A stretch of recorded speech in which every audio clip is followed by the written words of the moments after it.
have an observation where obviously Naomi Novik has written the points of view majority for different women in different classes. But for the men reading this, what was it like reading this book knowing that every single male character, pretty much, Stepan, not included, is a bit of a dropkick, has incredibly negative traits? Let's go through them.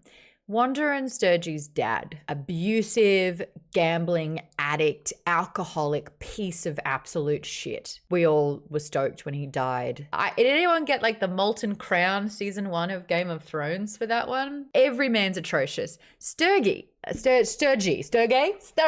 strong, is supposed to kind of be the pseudo man for the house. Never fought back to his dad. Never overpowered the dad. Wasn't close with Wanda. Like, Wanda's like, why would I ever help him? He's never helped me. He goes and steals when he shouldn't.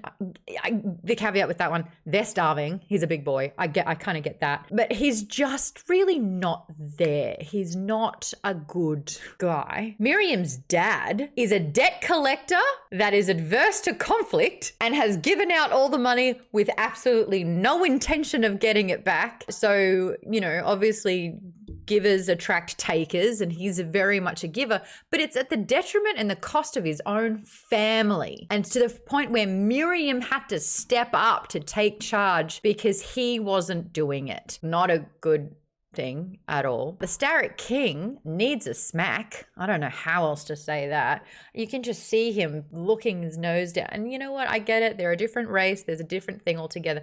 He's a shitty thing as well. Menertius, the Tsar, is so vain, is so awful, and teamed up with, a demon.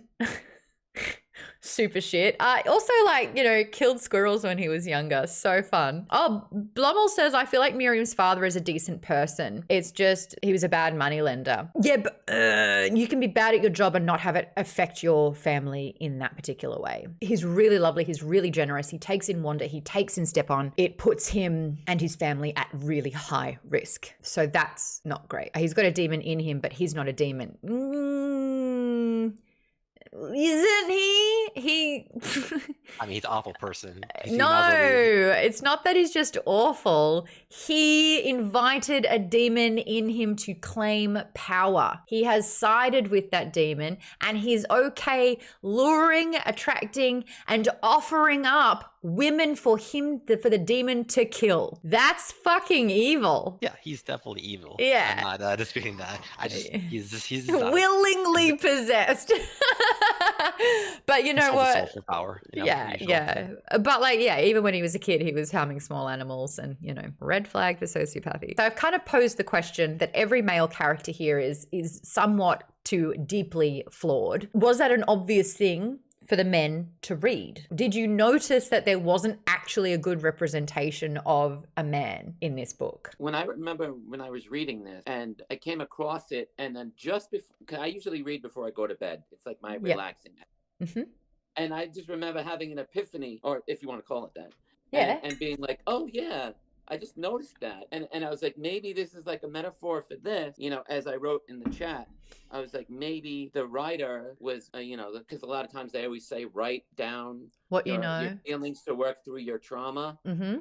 So I'm thinking maybe that was their way of working through their trauma. Wow. Turning the negative part into a positive part, because it is a successful book. Was it obvious to anyone else, male or female or non-binary, anyone at all? Did you also notice that there was not a very positive representation of men in this book? Yeah, I noticed that as well. And even her dad, he tries to be a nice guy, but at the detriment of his family. But he does love her, loves his wife and all that. But to me, there was one fairly early in the book, and that's her grandfather, who, when he found out how she took over the business, he was very proud of her. And it's kind of the moments like that had me hooked on the book, and why I really got into it and couldn't wait to finish it. Those sort of little moments between fatherly or parently figures and their children, I always am a sucker for those kind of things. Colleen made a really good point that Miriam's dad didn't really want to get into money lending. It's a family business. So he had to kind of step up into that role. It wasn't really what he wanted to do. And you're right, KP Dubs. I think that once Miriam was like, hey, you're not cut out for this, but I will have to step up and honestly be the man of the house, which, I love that it's challenging that notion. The man of the house. Wanda was. not Sterigi, not Stepan. Like Wanda's the man of the house. Miriam's the man of the house. Irina's the man of the court. They're all kind of like really challenging the masculine feminine roles and taking charge and stepping up and doing the uncomfortable task or risking their lives in order to survive. I thought that was really I cool. just wanted to point out historically, because one of the things I felt works really well in this book is with the myth of Rumpelstiltskin with the Jewish background. Yeah. Because historically, one of the few jobs that Jews were allowed to have was moneylender, because Christians technically weren't allowed to be moneylenders because they're not allowed to charge interest based on Christian Their tenets. religion. Oh, I didn't know any of that. Jewish people ended up becoming moneylenders. And then when times get tough, like we see in this book with like the coming winter, but you see it in history with like the Black Death and like all that, any time society gets like hard, pogroms start because people are like, I don't want to pay off my loans. And Yeah. who's the first person you're going to blame, right? The person who you put in the job as a moneylender because Yeah. that's the only job you wanted to give them because you couldn't do it. Like, I found that very interesting. So, Yeah. he's bad at being a moneylender, but what other job is he going to do, especially when they don't live in the city, right?